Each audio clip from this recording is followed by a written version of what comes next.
специалист по клинична имунология, също се занимавам и с научна дейност и съм част от лекарската мрежа на Въздух за здраве. Моята презентация е посветена на най-новите данни, които са свързани с замърсяването на въздуха и как то може да повлияе на здравето и на имунната система. Разбира се, всеки един от нас е убеден в това, че чистия въздух е здраве.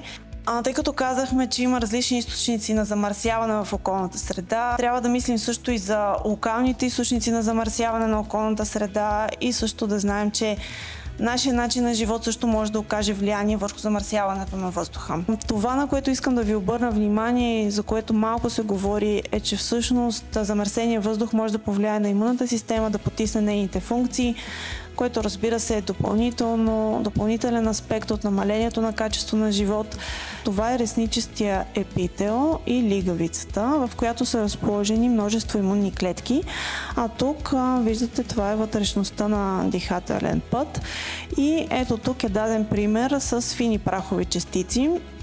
Каква е тяхната роля и защо смятаме вече категорично, че влияят негативно на имунната система. Тези фини прахови частици от една страна се поемат от алвеоларните макрофаги.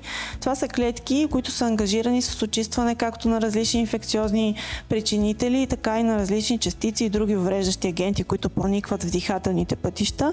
Имунната система и тези клетки се ангажират с тези частици, вместо да изпълняват другите си функции, които са да ни предпазват, например, от инфекциозни причинители, което означава, че ние ангажираме имунната система с нещо, което в случая не е необходимо, и тези макрофаги, натоварвайки се с тези частици, са натоварени до края на живота си, т.е. те не могат да се очистят от тези частици. Замърсяванията във въздуха нарушават антимикробните регулаторните функции на имунната система, т.е.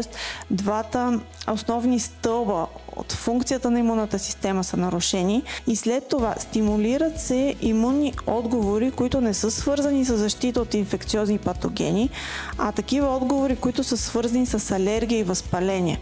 Тоест тук и самата имунна система реагира неадекватно на замърсителите.